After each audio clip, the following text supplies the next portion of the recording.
Live from the House of LeMay Makeup and Dressing Room. Here comes Amber. Stop what you're doing. Here comes Amber. She's just doing what she can. Here comes Amber. Cue the spotlight. Here comes Amber with 2 drinks in her hand. The matriarch of fashion, secrets to her glasses. You can't look away. Ask her, does she do it? There's really nothing to it. She's got that feminine game. If you have a party, or if you're feeling naughty, call up the House of LeMay. Here comes your favorite gal. Here comes your queen. Here comes the talk of the town. And we're live tonight. The music starts playing. It's time for cabaret. And we're live tonight. Ladies and gentlemen, please turn off all cell phones and get ready for your host, Amber LeMay.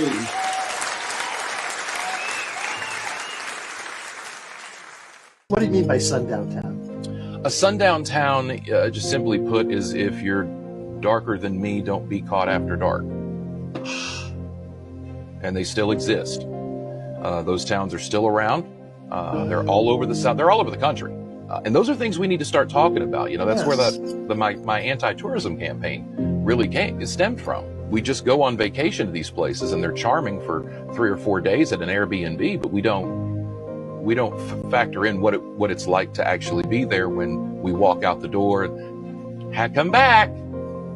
My parents survived the Holocaust, you know, and as a child of Holocaust survivors, just the idea that, you know, white supremacists are like trickling in. They're not even trickling in anymore. They're fucking power, you know, and I won't live in a country of that, you know, so I'm ready to go. You know, this whole idea of won't be silent is like, I'm not new to this. We only have a limited amount of power in our system, and we are not Democrats, we're not Republicans, liberals, progressives, conservatives, fascists, whatever. We are all, each and every one of us in this country, capitalists. We enjoy the spoils of a capitalist economy, and we participate in it to our detriment. I'm not an anti-capitalist. I'm a voice actor. I get paid a lot of money to yak and run my mouth, so I'm not dissing it. I just want to. We need to understand that most of the decisions that are made are based on money, and the only way we can affect change, besides voting, is by bankrupting. Another state to put on your places to avoid? Equality Florida took the extraordinary step of issuing a travel advisory warning of the risk posed to the health, safety, and freedom of those considering short or long-term travel or relocation to their state. The move comes in response to a wave of laws that are hostile to the LGBTQ community. Access to reproductive health care, repeal gun safety laws, foment racial prejudice, and attack public education by banning books and censoring curriculum. Got a great show for you tonight, so let's get started. Russell, come on in. Hey, Amber, how are you? Oh, I'm doing fine. I'm so excited about tonight's show. But first, we've got some housekeeping details. Tell them where's the best place to watch. Well, as always, the best place to watch is right on YouTube because YouTube's in full HD. And if you go to the YouTube channel, you can find the chat next to the video and you can chat with all your friends and the Amber crew and hear all about what's going on. And I want to remind people we've got a great TikTok, Instagram, Facebook page, and even our new website, amberlive.tv. So check it all out. You won't want to miss any of it. And, you know, people say, oh, I'm watching this show for free tonight. Isn't that great? But you know what? This is our, 148th episode. We've been doing this for the past 3 years. And you know what? We need some coin. We pay for some streaming devices and accounts. So we need some coin. So if you can spare $5, $15, $25, that'd be great. And where should they send it, Russell? Well, they should send it to the Venmo they see right there. Venmo at RJD Pro is the way to reach us and join that wonderful Boostier's list that you can see is ever growing on the left there. Or if you don't want to use Venmo, you can use your credit card on our website, which is amberlive.tv. And it's a great website. You'll find all kinds of fun stuff there. While you're there, you know, visit the donate button and drop us a few bucks. It's a big help. It really is. Or buy some Amber Live merchandise too. That's available there. It is. It is. There's lots of that. Okay, Russell, who are our guests tonight? Wow, do we have a lineup tonight? It is 3 amazing people. We have Robert Dominic from Instinct Magazine, who is a contributing writer for them, and he's going to tell us all about what he does and what his life is like. And then we've got Homer Mars, who is a musician from LA, and he's a big old bear, and he's been on Bear Magazine. So you'll enjoy it. It's a great interview. And then we have returning for the 3rd time, Debbie Wileman, who I can't wait. She's touring the U.S. again. So if you didn't see her the first time, check out where she's going. Maybe you can catch her this time because she's amazing. Plus, we have a new segment called Altercations, which you'll hear more about. And I've got a rant at the end of the show. Plus, we've got Rocco and Boog and Shug at the end. So we've got a full packed hour. So let's get started. Here we go. Now we're going to meet Homer Mars, who's a singer and a lot more. Let's watch what he does.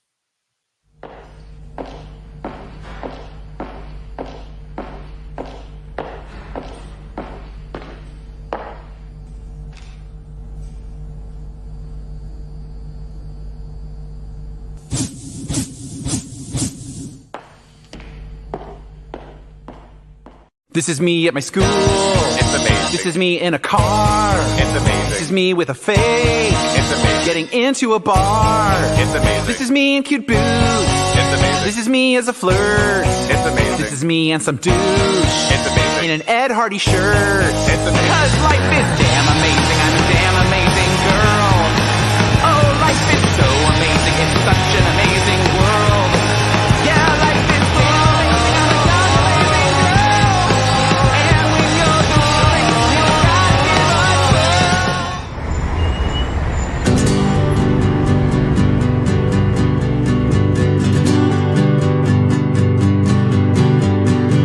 Ben is single again.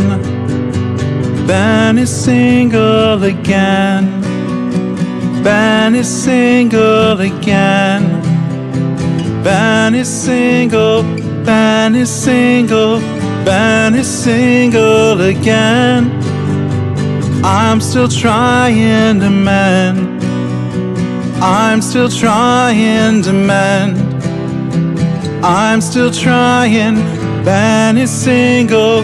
Travel back to the night at the bar by his side. Well past drunk, beyond high.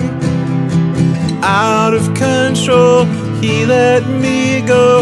Ben is single again. Wow. Homer, come on in. Hello, Amber LeMay. How's it going? It's going great, Homer. So good to meet you. All right. Now, I don't know if you are on a dating app or not, but if you were, what would your description be, or how would you tell people who you are? My description of myself, Yes. I would say I am a single gay male in California, Los Angeles, California, looking for love and other things. And I play music. I'm also an actor. I also proofread really well, if people like that. I enjoy games and puzzles. I collect retro video games. I love to play the guitar. I'm wearing my favorite McDonald's shirt. That would not be part of the dating profile, but I just am seeing my reflection in the Zoom here. And what else would I say? Yeah, I like ramen a lot.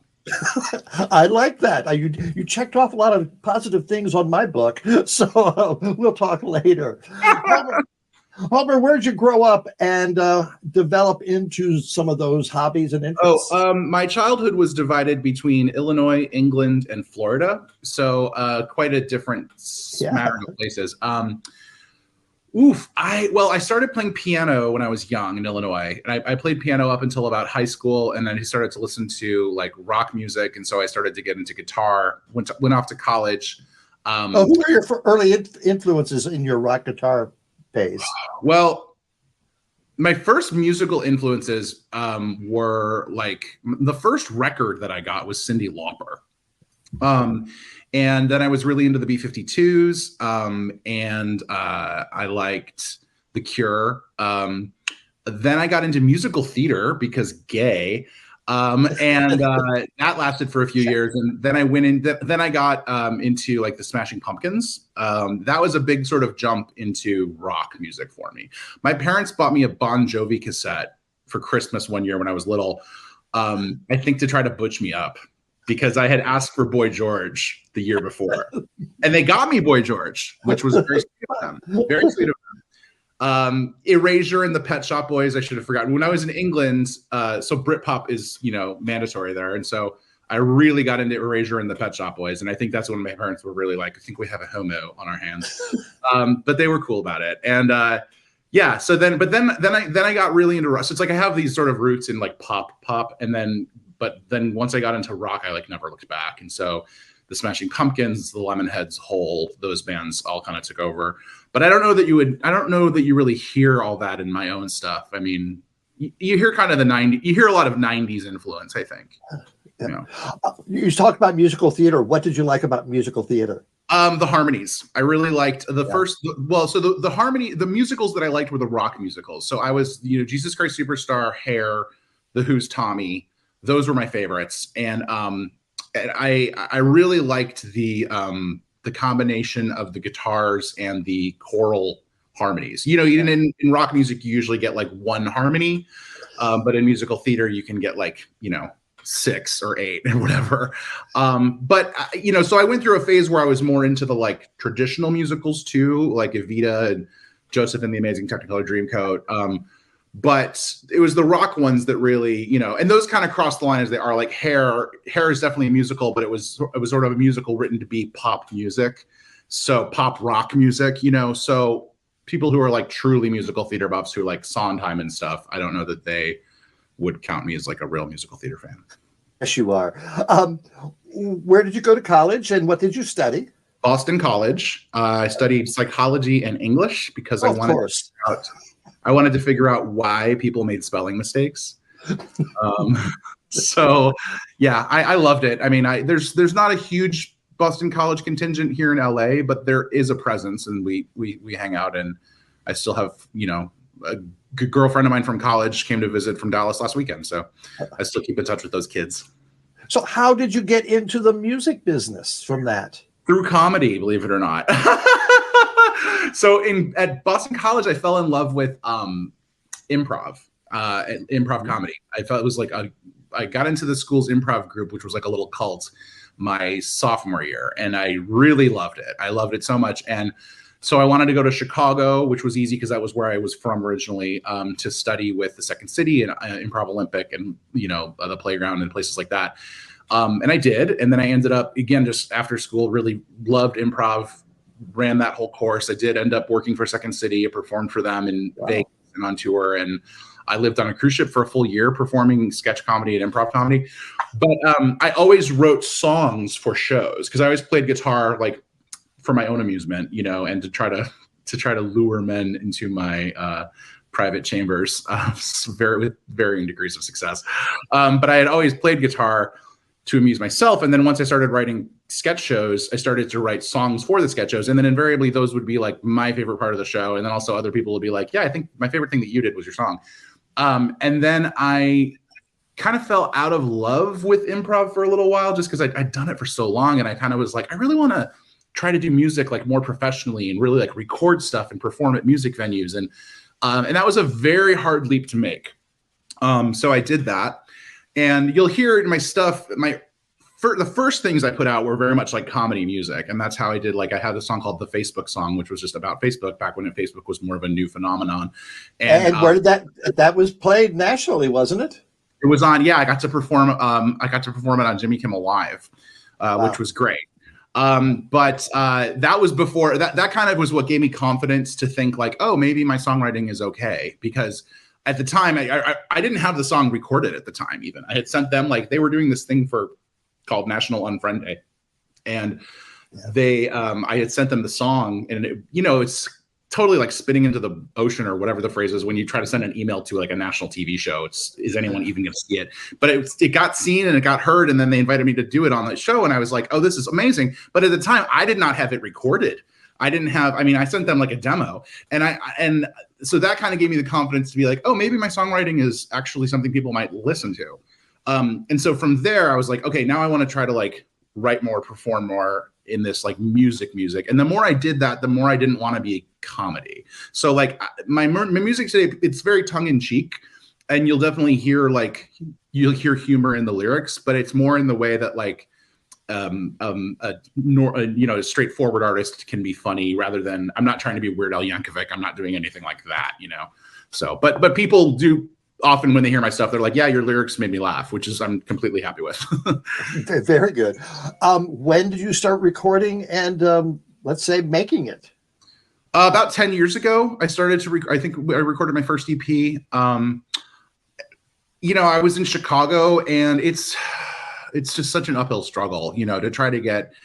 I played a lot of shows. I had some great experiences. I traveled a little bit regionally. Like I did shows in Milwaukee and Madison and Indiana, but not a ton. And it was mostly in town. And, really when I kind of came out to LA, I started to see the difference between people who were doing it kind of as a hobby and people who were doing it professionally. It's a very different scene out here. I don't know if does answer the question. Now, you said you played in Milwaukee. Were you playing gay clubs or just in Milwaukee? I played. No, I played at a quote unquote straight bar, but it was owned by a gay couple. In the neighborhood called River West, which was like a burgeoning turnover neighborhood. I guess it had been really rough in the past, and I played there a couple times. And that was really fun. But, I would use Growler to advertise shows. That's a great, speaking of dating apps, like they have this feature called a shout, which you can send a message to everyone in a certain radius. And it's if you're an indie artist, it is a great tool for getting your stuff out there because it's very affordable and you do reach people. It's way more effective than like placing an ad on Instagram, in my opinion. So I would always advertise on like Growler, so I would get gay people at the shows. I played another place in Milwaukee once too. I played twice at Art Bar, and another time at a show I can't remember, but it was with a straight band. I hate to say straight band, but you know what I'm saying. It wasn't an LGBT showcase, which I played at a lot of like pride festivals or LGBT things, or like I'm playing at a gay men's retreat weekend next week here in California, out in the mountains. So things like that, and which I really, really enjoy. But yeah, so I'm sorry, I can't remember the name of that other venue. So out in LA, do you promote yourself as a gay artist or? Yeah, because, it's, God, especially out here. You don't really need to there's so much gay and queer of everything, like everyone is something that, you don't really need, it doesn't, people care even less how you identify. But for me, my lyrics are very much personally written from my own like queer perspective. So while, music's universal, people who are like identify as gay men, are more likely to be able to connect to it with the personal experiences. But it's it's like love is love and experiences are experiences. And I get a lot out of listening to like, songs by straight artists. So it doesn't, in a big way, I think it doesn't really matter if the lyrics are written from the perspective of like loving a boy or loving a girl or loving both or neither. But that is who tends to listen to my stuff more or resonate with it stronger, which is just human nature. I think the more something actually reminds you of your own life, the more you're likely to respond to it. Tell me some of the successes you've had with your music. Oh gosh. Well, recently I'm very happy. So my most recent song is called He's a Bitch. I'm really happy with that one. Did you write that about me? Amber, I would never. Yes, I did. But so it was that song went to #1 on 2 charts, which I was very happy about, which are the Q32 LGBTQ music chart in Canada, and then one here that's based in Chicago called the Alt Q Radio Top 20. And those are both great outlets for independent queer artists because, you know, you don't need to be signed to a label, which at this point, it's like, I mean, certainly being signed to a label is a huge help and blessing and can get your stuff amplified a lot. But with the internet, you don't really need to be anymore. So, you know, I don't know. It's hard for me to rattle off like successes. I just consider anytime I get a message from someone that I don't know who's like, I listened to your music and I loved it, that's successful for me. That's successful. That happens with YouTube. You sometimes get these beautiful compliments from people that are legitimate strangers that are not like your friend's boyfriend trying to just, you know, be nice. And that's really what keeps you going. It's like, see, there's some people I seriously don't know who are complimenting me. And then with like Spotify, you can see where people are listening in other countries. That's always cool. It's like, holy crap, I had 10 listeners in Belarus. How did that happen?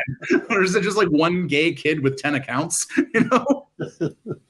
And you've been on the cover of a magazine, weren't you? Yes, Bear World. Yeah. Bear World's a great website. They've been great for me. Their magazine, they went from in print to online a couple of years ago, just because all magazines have. But yeah, they still put out a cover for every month, and I was Mr. September of 2021. That was when Ben came out. Ben was the second video you played just now in your clip. Yes. And that's definitely one of my more serious songs. There's really, I don't know that you would find that funny at all, and that's okay. No. Yeah, but Ben is definitely, you know, a song about heartbreak. But no, yeah, so Bear World's been good to me. It's really the gay press is more where I've been more likely to get coverage. It's, you know, getting, as I'm sure you've been hosting a show, as I'm sure you've noticed, trying to get a like press for almost anything you do artistic is nigh impossible. You know, there's just so many people trying to do the same thing you're doing. As a gay performer, have you experienced any backlash, any trouble that the other gay performers, the drag queens, and the gay establishments have been experiencing? Well, I've been very fortunate because I've always lived in these very liberal centers. So when I started doing music, it was in Chicago. Certainly when I was touring with Second City, I definitely had some towns that we went to where I was nervous. But in those places, I was just like, well, I mean, no one knows I'm gay unless I like say that, or, you know, so there were definitely places that I was like, I was in Wyoming one time, I was in the Virgin Islands another time. And I definitely remember thinking like, this is not a good place for me to be like, where's the boys? But once my musical life primarily is rooted in Chicago and LA. So any sort of flack, like sort of your stereotypical anti-gay BS, I've only ever gotten that on the internet, and it's easy for me. I don't have a problem deflecting that, and it saddens me. Like on Facebook, I've run ads before to promote, like I have a new song out, and a lot of times my artwork is very clearly gay, or even my description will be like LGBTQ musician Homer Mars, whatever. And it surprises and saddens me that people do take time when they see an ad for something gay. There are plenty of people who will put the like little angry face reaction, which to me is just like, oh, really? Like, you're really going to upset me by putting a little like cartoon anger icon? Like that's supposed to make, but then they will write something like, you know, repent now, or like homosex is sin. That's my favorite. Homosex is sin. But anyway, you know, you do that, and that like surprises me still, because I'm like, wow, you know, kind of I'm like, who are you feeding this to, Facebook? Like, these clearly are not people that are like of my demographic of listeners. So I don't know how they get these ads. But yeah, so to make a long story long, it's just long answer longer. I've only gotten it online, and it's never been super personal. I've never gotten like a letter directed directly to me, just like comments on YouTube, comments on Facebook from just losers who have nothing better to do with their time. And I have no problem just clicking delete. Oh, Russell likes to troll them along on our YouTube. I don't do that. Yeah. All right. Well, Homer, thank you so much for talking to us. Fascinating story. Love your music, and I hope to hear more from you. Thanks for having me, Amber. I really enjoyed chatting with you, and I love your outfit today. Thank you very much. Like your McDonald's shirt as well. Thank you. Bye-bye. Bye. Thank you, Homer. Oh, I do love a bear. Russell, come on in. Of course you do, Amber. Yes. He was breathing. Oh, your high standards again. Yes. You're going to put out your honey trap, aren't you?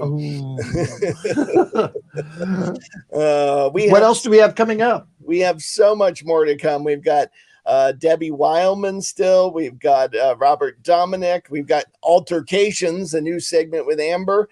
And we've got Rocco. And then Amber's going to go ranting again because she loves to do that. And, of course, Book and Shug. So there's tons to come. Don't change the channel. All right, on with the show. Well, one more quick shout out for the Boostiers. If you'd like to join, please help us out with the Venmo at RJD Pro or go to our website, amberlive.tv, and look for that donate button because it really does help us out and it helps keep this all running. So thank you to our Boostiers. And now, on with the show. Surprise, Amber. Bet you didn't know I'd be breaking into tonight's programming, right? I say breaking into because I haven't been this excited about entertainment news since they announced Brokeback Mountain, the musical. See Spit Take. I'm excited because Florida, the state where Botox and Cialis goes to thrive, may soon be getting its next new tourist attraction. I'm talking about Ron DeSantis Land, a fully operational prison built directly in front of the House of Mouse. And no, not Mar-a-Lago. They have a rat infestation there. I'm buying my ticket early because DeSantis Land Correctional Facility will be the gayest thing to hit Florida since Hurricane Dwayne. I mean Bruce. If you're a little kinky, and like who isn't, right? This place has everything. More than just a prison with burly tops and a questionable food court, DeSantis Land will be an actual prison ride with all your favorites combined into one. If you love the Haunted Mansion, this place can be scary as F. When you realize you didn't bring enough cigarettes for the inmates, and Bruno forces you to do something scary while holding your mouse ears. And I guarantee you, Splash Mountain will seem tame compared to your next 20 minutes with Bruno. Maybe you enjoy something a little more vanilla. Say, It's a Small World After All, a classic. Well, nothing is smaller than solitary confinement when your only companion is a very hungry mouse who is unrelated to Mickey, but not your anatomy while sleeping. And not to be outdone by Disneyland's new Mickey and Minnie Railroad ride opening this year, DeSantis Land will recreate an actual prison break 3 times a day. Imagine the fun of tricking the guards or being traded off to a cannibal-eating serial killer for a pack of dental floss. The possibilities are endless, especially for your ends. Unquestionably, DeSantis Land will be Florida's biggest and gayest attraction. So don't say gay, don't bring the kids, and wear comfortable shoes, as you'll be running from gym to prison yard and back again, meeting so many new friends along the way. Nothing simulated, just stimulated. Nothing virtual or virtuous. DeSantis Land 2023. Don't walk, run. Now back to Amber's scheduled fabulousness. I'm so excited to have Debbie Wileman back with us tonight. It was back in June we last talked to her, right before she came to the United States for her first tour. And she's coming back to the United States this month. Debbie, come on in. Hello. Hi, Amber. Hello. Oh, Debbie, it's so good to see and hear from you. All right, the last time we talked, you were getting ready to come over to the United States for your first tour. Tell us about that tour.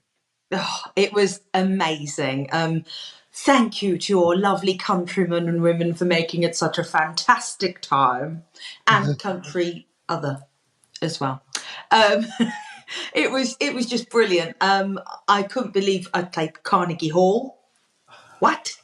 It was fantastic. I met so many lovely people and just had such a wonderful time and played with some brilliant musicians and just fantastic. So you started in California. Where'd you play in California? Where did I play last year? Yes. You're asking me to think now. It's on 11 at night, Amber. Come on. I'm sorry. I played at Cerritos in LA. That was fabulous. I was in Florida as well. I did Yes, Orlando, where in Florida? Lauderdale, Yeah. and a little venue in New York, Carnegie Hall. And Provincetown? Oh gosh, that's the most beautiful place I've possibly ever been. Provincetown and Venice. They're Italy. They're like up there. How gorgeous is Provincetown? Oh, we go there every summer. Oh, yes, it is. Do you remember where you played in Provincetown? The town hall. Oh, yes, very nice, very nice. And then, so since then, what's happened to you? Well, I also came back for a one-off gig where I interviewed George Shakiris, Margaret O'Brien, and Barbara Eden, and I got to sing "Have Yourself a Merry Little Christmas" to Margaret O'Brien, who played Tootie in Meet Me in St. Louis, and that was just surreal and fantastic. And what lovely people. I mean, really such nice people. It was brilliant. George Shakiris is such a gentleman. And Margaret was absolutely lovely. Barbara is so sophisticated. She's so chic, so chic. I can't stand it. Yeah, so that was amazing. In other news, I had to get a part-time job back here at home, and I was going to be what I thought was called an elderly befriender. So I thought, oh, that's nice, I could do that, And then they went into more detail, and it involved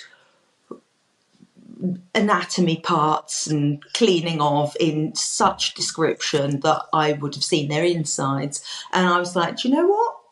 For £10 an hour, as much as I want to help the elderly, I don't want to help them that much. It was horrifying. But I've moved house. I've recorded an album.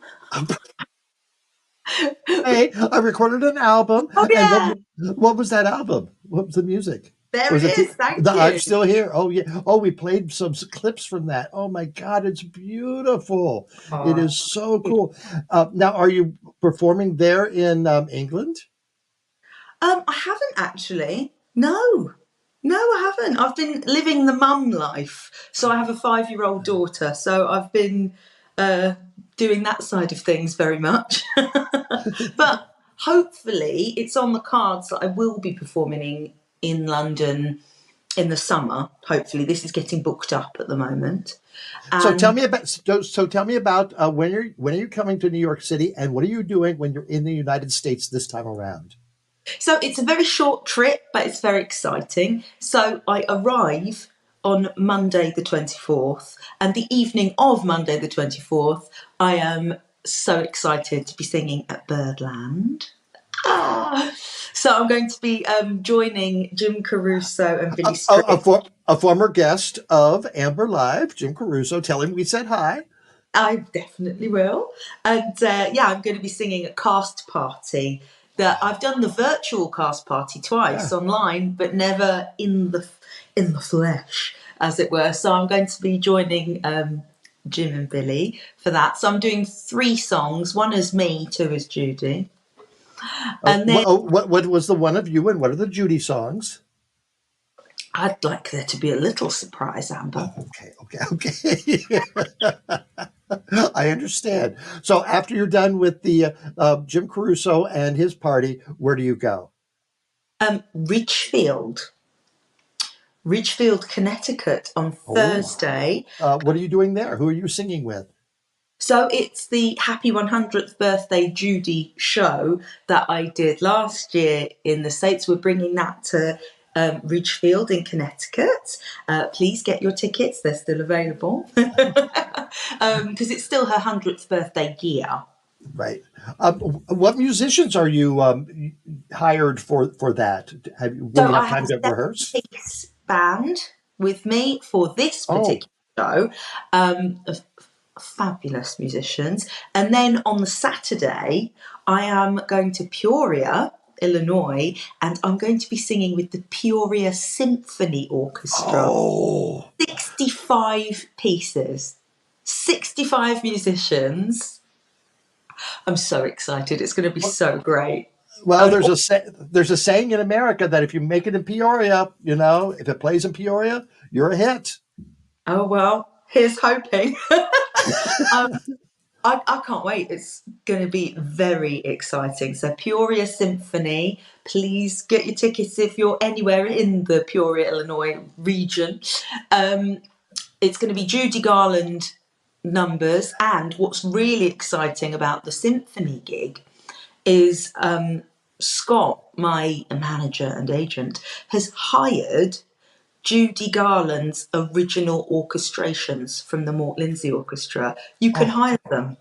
So he's hired Judy's original actual orchestrations for the orchestra. So they're going to be used for the first time in a very long time. You can hire the original things. So we did. So it's going to be Judy's proper actual orchestrations for the symphony orchestra. Wow. So on Monday, you're in New York at Birdland. On Thursday, you're in Richfield, Connecticut. On Saturday, you're in Peoria, Illinois. And then what? Then I'm going home. Then toodaloo, I'm off. Cheery bye, as my dad, Auntie Winnie, used to say. I've got like a full day and more of travelling home, and I've got to pick my daughter up from school. I'm going to be like, you're a real person. Yes. So you mentioned that you hope to be performing in London this summer. Any other future plans that you might divulge? There's another album in the works, another Judy flavoured album in the works that will be released later in the year. Am I allowed to say? I think I'm allowed to say. Yeah. A Christmas album. So doing, all Christmas songs, maybe two that Judy had sung, but not necessarily recorded. So the song Till After the Holidays by John Mayer, who is fabulous. He came to see me at Carnegie Hall. So he was Judy's fiancé, manager for a while. He wrote the book Heartbreaker. He's a fabulous songwriter, and he wrote It's All For You, Till After the Holidays, I'd Like to Hate Myself in the Morning, that she performed. And she famously performed Till After the Holidays, which is about Christmas, on The Tonight Show. And it's fabulous, and that exists, but she never recorded it in a studio. So it would be very exciting to actually do a full orchestrated recording of the song. And also, I mean, we're hoping to get a few special guests, perhaps, for that album. How exciting. When will you go to the studio to do that? That'll be in the summer. So I think around about June, so that it can be ready for Christmas time. Yes.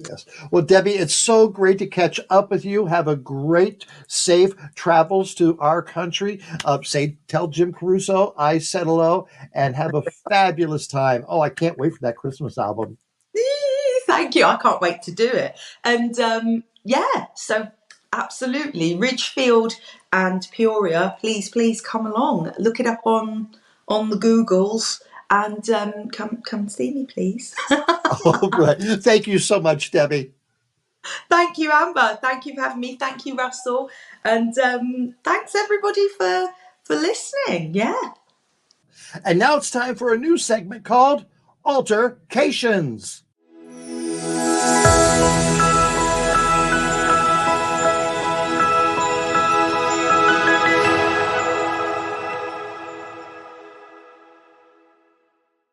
Altercations is a new segment here on Amber Live to bring attention that while state legislatures are proposing and passing laws condemning and targeting the gay, drag, trans communities for so-called grooming and sexual exploitation of children, they ignore the real grooming and exploitation that's happening inside their religious schools and churches. Here are this week's examples.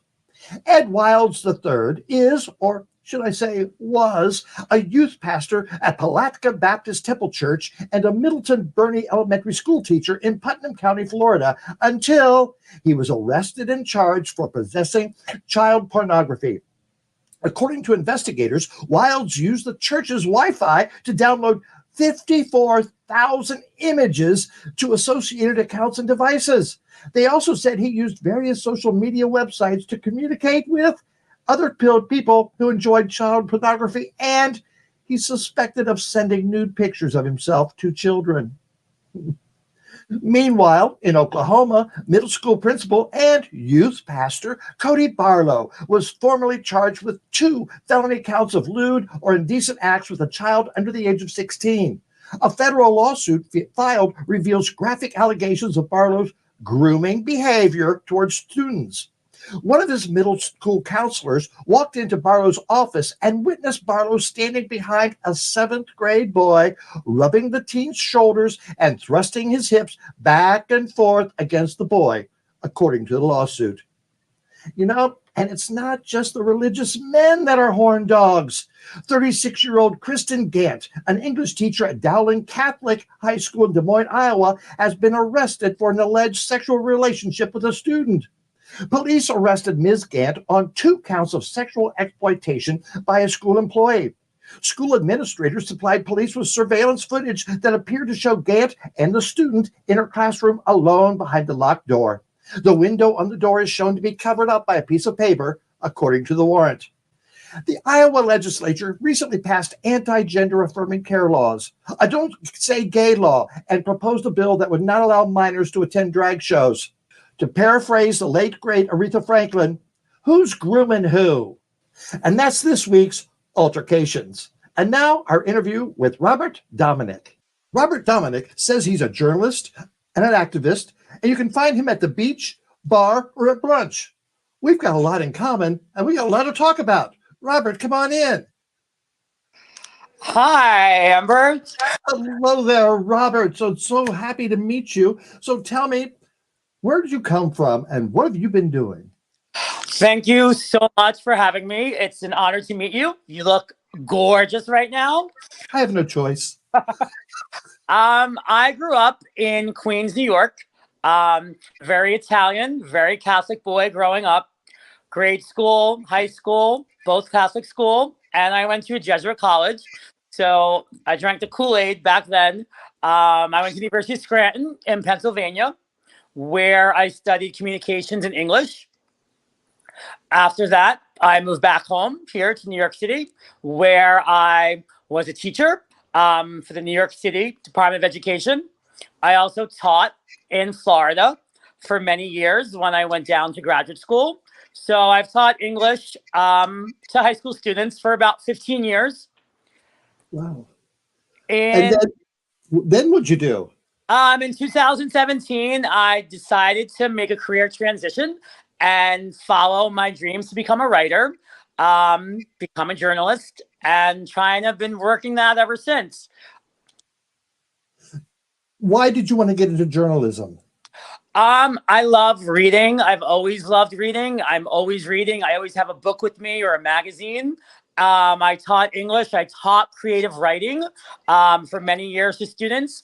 I had a teacher who told me, if you can write well, you can have any job you want. And so I always that always stuck in my mind. So I love writing. I love reading, and just kind of natural transition. What was your first job in journalism? My first job in journalism was probably, I created my own blog. It's called The Gaze of Our Lives. And it's sort of just my own. I always say, I want to be the gay Carrie Bradshaw. Although a lot nicer than she was on that show. She really wasn't a very good person on that show. So I write observations, my life stories. When my friends and I go out, they'll always say, tonight's not a blog night, Robert. I want to meet your friends. And they all, if they're in my blog, they get to pick their FBN, which is their fake blog name. So that'll keep them, if they're ever in the blog, that name stays with them. But it's also kind of hard because as a gay man and with a lot of gay man friends, let's say my friend Michael is in the blog, so he's going to change his name to David. We know 10 gay David, so it's so a lot of people. Sorry. What did you say about me? It's all true, and I write them a lot nicer than a lot better than they appear sometimes. So it's all good. You're a good friend. Yes, I like to think so. I don't think you make any money from a blog. So what was your first professional gig? I write for Instinct Magazine, which is one of the oldest, the longest running queer LGBTQ publications. Compared to The Advocate? I think they started around the same time. I know we've been around for 26 years. We're celebrating our 26th year. So, is it still in print? It is not. We're just online. Mm-hmm. So what was your first story with Instinct? I think it was about Tom Daly, kind of a thirst trap, kind of a cute top 10 Tom Daly Speedo photos. So very, very hard hitting, very 60 minutes, very investigative. Your research must have wore you out. It was exhausting. Do you have a certain style or a certain subject that you like to go towards? For myself, for Instinct, I like to write the more political, the more activism articles, the more activism posts. But I also love a top 10 best lip sync for your life post from Drag Race. I love doing those.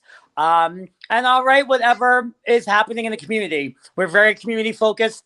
I love promoting people in the community who are doing great things. So anything of those natures. All right. You mentioned Drag Race. What was your comments about this last season? I love it. I love the show. I love this season. I just love it. I was Team Sasha the whole time, but if Anitra would have won, that would have been amazing. So, I love the platform it gives. And I love how I feel like this season was a lot more political and they made a lot more political statements. And that was just even better. Well, good for Rue. Good for Rue. Now, if she would only stop fracking on her land, that would be something else. Or stop putting things on Paramount. She's got billions. I can't pay $12 a month to watch All Stars. All right. You talked about you like writing about activism. How does that inspire you, or what are you active in? Since Trump got elected, or I shouldn't even say his name. I want to be like Whoopi Goldberg, who never says his name on The View. So since he got elected, I've seen an uptick in more gays, more queer people being active. For me, I joined a group called Gays Against Guns, which was started the day after Pulse, actually, after 49 people were killed at Pulse nightclub. And Gays Against Guns is an inclusive direct action group of LGBTQ people and our allies, and they're committed to non-violently breaking the gun industry's chain of death. And that includes investors, manufacturers, the NRA, and politicians who block safer gun laws. There's a documentary coming out about it, correct? Yes, directed by Paul Rowley, who is a member of GAG, and it will be out later this year. All right, and we have a trailer for it. Russell, let's roll it.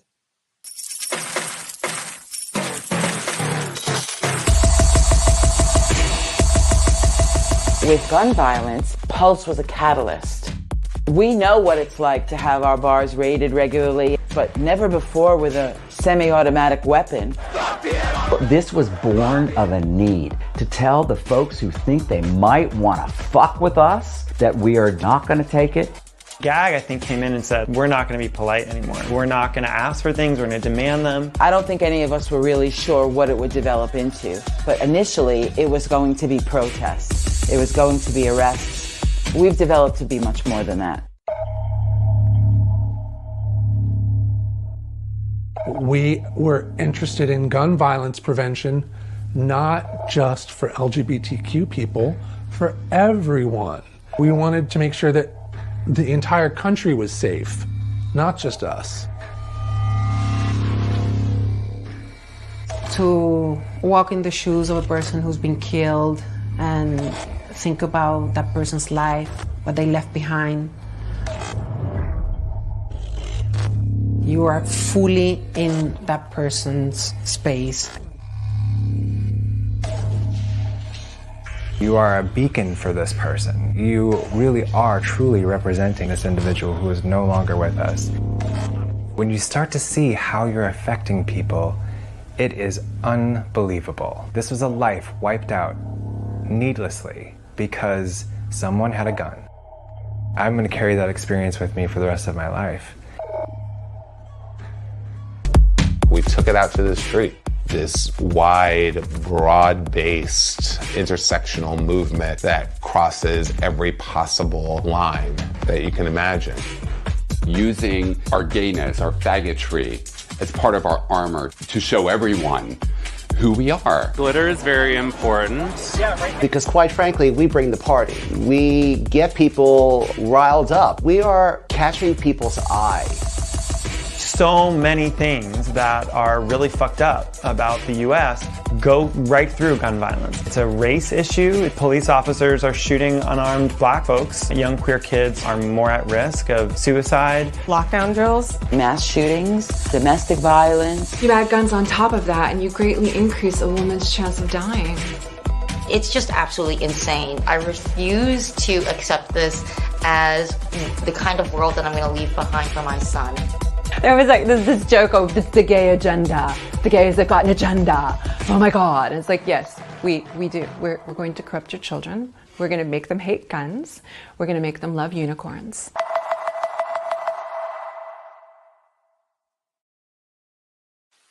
It's pretty powerful. I know. I get very emotional watching it. Every Are time. you involved? Are you involved in the documentary in any way? I'm not in the producing, writing, or directing, but as part of the actions that we do, I spotted myself a couple times in there. I was like, I think that's me. What kind of events were those? So we hold one action a month. The banner events are we march in the Halloween parade, we march in the Gay Pride parade. We have gone down to DC. We've gone to the NRA headquarters in Fairfax, Virginia. We've done Juneteenth. We've also gone to Fire Island, where we walk on the beach from Fire Island Pines to Cherry Grove. Those people that you saw in white, they're the human beings and they're veiled. So you have 49 human beings walking along the water from Fire Island Pines to Cherry Grove, and it's very powerful. Yes, it is. Yes, it is. I'm looking forward to that movie.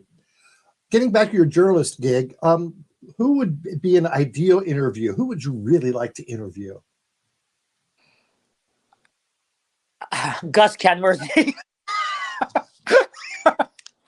I'm sorry, what was that? Gus Kenworthy. But that. You want to have a beer with him or what? Well, that too. Yeah, we could go to the bar, we could go to the beach, and have brunch. So, all right. Getting back to that, what's your favorite kind of bar? A queer bar. But I mean, a disco, a dance club, a dive bar, a leather bar. Yes to all of these. You and I would have fun together for sure. All right. For brunch, what would you like? What was your favorite kind of brunch? I like going to a late brunch, and my friends get very mad. They want to go to brunch at like 12, and I'm like, oh, that's like breakfast. So we usually go at 2, because then when you're done, then you can go out a little bit afterwards. If you go out to brunch at 12, you're drunk at 2, and it's like there's nowhere to go at 2 p.m. That's when you take a disco nap. You're going to appreciate that later on in your life. In about 10 years, you're going to appreciate that. A disco nap for me just turns into staying home and staying in bed. So once I hit the bed, it's done. All right. Now the beach. What's your favorite beach, or where is it? I mean, I love Fire Island Pines. I love South Beach in Fort Lauderdale. The beach at P-Town is not my favorite beach. But and why is that? Why is that? Because I go there. I think that it's just a little bit of an effort to get to. I mean, I love riding my bike there, and I have my chair strapped on and walking through them. But it's still nice once you get there. Yeah. No, we often talked about getting a shuttle. You know, there should be a shuttle taking you there. That'd be very nice. A quarter bus for everyone. So what would you like to do in the next 10, 15 years?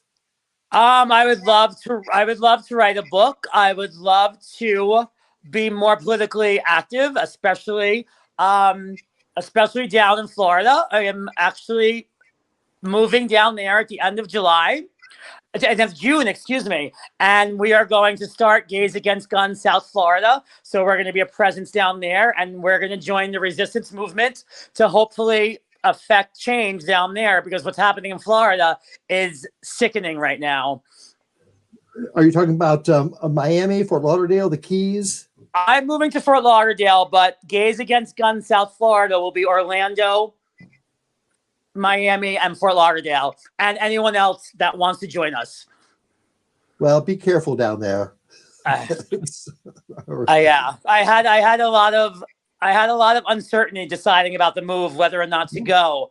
But in the end, I made the decision to go down there and try to.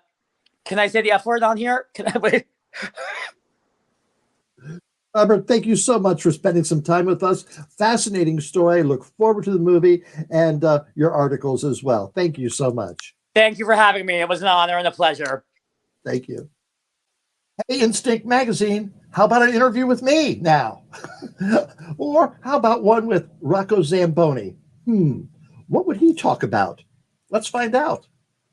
Hey, this is Rocco Zamboni, and I'm just sitting here with nice backlighting so you can't see my face, because that's the way I like it sometimes.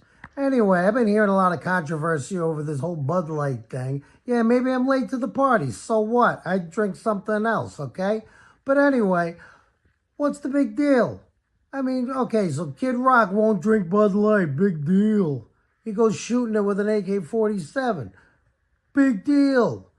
You know why? Because Kid Rock's a douchebag no matter what. I don't care what he drinks. I don't care what that other guy, what's his name, Travis Tritt?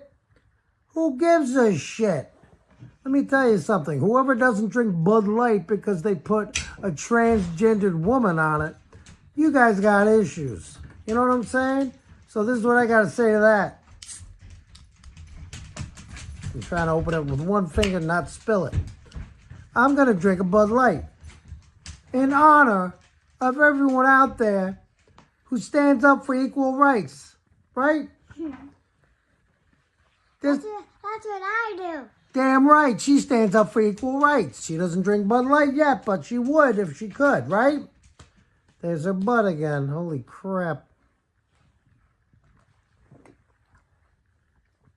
This is Rocco and this chick. Standing up for equal rights for everybody. Drink a Bud Light if that's what it takes. You bunch of weirdos. Thank you, Rocco. And now it's time for me to rant. A bill moving through Florida's legislature that would allow doctors and insurance companies the freedom to drop patients based on what they're calling conscience-based objection is raising some eyebrows. People are concerned that physicians and insurance companies could begin discriminating against women, minorities, and the LGBTQ plus community and deny them health care that they need or cannot afford to pay out of pocket. The bill is being pushed through by Pensacola physician and state rep Joel Rudman, a physician. So if you or I or someone we loved were at, let's say, the Pulse Bar in Orlando when there was the shooting that killed 49 people, and you and I or someone you loved was one of the 53 injured and were taken to an Orlando hospital, there could have been a doctor there in the emergency room that could have said, nope, not touching those people, let them die. That's taking the Hippocratic oath of first do no harm to the hypocrisy oath. When will this madness stop? Have a good week, everyone, and we hope to have a great interview next week. Stay tuned. Hey, Boog and Shug, bring it on.